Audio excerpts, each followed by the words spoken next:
விக்ரமாதித்தன் கதைகள் ஞாபகம் இருக்கா? அம்புலி மாமாவில் இது தொடர் கதையாக வரும். வேதாளத்தை மன்னன் முருங்கை மரத்துலேருந்து ரக்கி கூட்டி கொண்டு போவார்.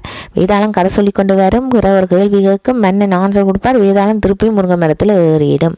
வாழ்க்கையிலும் இப்படித்தான் நிறைய பேர் முருங்கை மரத்தில் ஏறிவிடும். ரக்கிறது சரியான கரைச்சல். இந்த புத்தகத்தை நான் அமேசான் கிண்டில் லைப்ரரியில் கண்டுபிடிச்சேன். அமேசானில் பொருட்கள் மட்டும் பண்ணுறையில் அவைகிட்ட நிறைய புத்தகங்களும் இருக்குது. இங்கிலீஷ், ஃப்ரெஞ்சு, தமிழ் இப்போ நிறைய கலெக்ஷன் வந்திருக்கு. எல்லாத்தையும் டிஜிட்டல் ஃபார்மேட்டில் மாற்றி இருக்கணும். கூடுதலாக பழைய புத்தகங்கள் எல்லாம் இப்போ நிறைய அதில் இருக்குது. இதை நீங்கள் வேண்டலாம். எல்லாட்டி ஒரு மாதத்துக்கு ஒரு சப்ஸ்கிரிப்ஷன் பண்ணி போட்டு 20 புத்தகத்துக்கு கிட்ட எடுத்து ஒரே நேரம் வாசிச்சுட்டு திருப்பி கொடுத்துட்டு திருப்பி வேறு புத்தகம் எடுக்கலாம். டொரண்டோலேருந்து வந்தோடனே என் தமிழ் புத்தகங்கள் வாசிக்கிறது தான் நான் இங்கே கட்டினாலும் மிஸ் பண்ணேன். இங்கே நிறைய கிடைக்காது. ஆனால் இதை கண்டுபிடிச்சோடனே சந்தோஷம்தான். ஏன்னா எல்லா புத்தகமும் இருக்குது. நீங்களும் ஒரு புத்தகம் பிடிக்கிறேன்டா இதை செக் அவுட் பண்ணி பாருங்கள்.